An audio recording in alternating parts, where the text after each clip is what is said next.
Good afternoon. This is Headline News on CNC3 and the TBC Radio Network. Debate on the contentious property tax legislation will resume in the Parliament in just 30 minutes' time.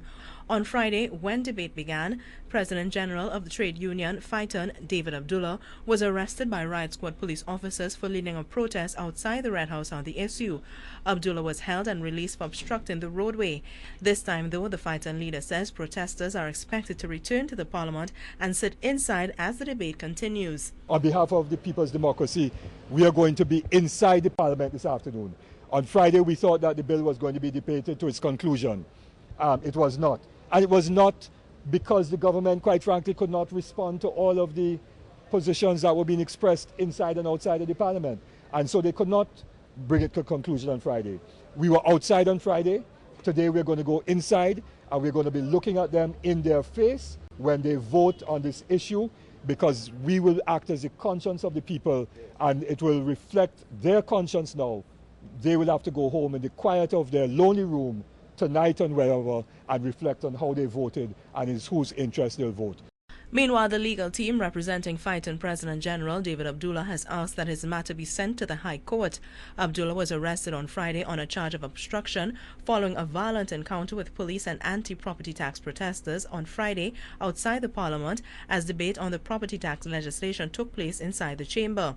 Mr. Abdullah's legal representative Prakash Ramada told reporters outside the magistrate's court this morning that the matter has been adjourned until January 13th when a decision will be made. And we will not allow the laying of a criminal charge to hide what it really is, a subversion of our constitutional right to assemble and the freedom of speech, which is what they attempted on Friday. And thank God for all who continued even after David's arrest.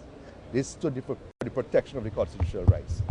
What we did today is ask the court to refer these proceedings to the High Court for its determination as to the constitutionality of the action of the state by the use of force by the police officers.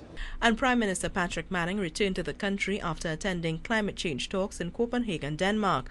Attending a news conference a short while ago, the Prime Minister says this country continues to follow strict environmental laws, especially with its planned construction of a smelter plant.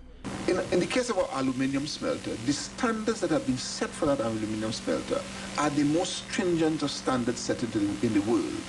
You could use any argument and blow it out of proportion, which is what the environmentalists in this country are doing, and trying to give the impression that the aluminium smelter is a worse polluter than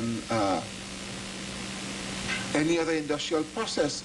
And the thought has been turned to officially mark construction of the Aranguez overpass. French company Vinci, which had the contract for the Uriah Butler interchange, won the bid for construction of the project at a price of $166.7 million. Works Minister Colum Imbert confirmed that this bid was $100 million lower than the next bidder. Vinci has already moved in on the site and tractors and pavers have already graded the land in preparation for construction. The area has long been considered part of the country's food basket, and some 12 farmers may have to be relocated to accommodate the overpass.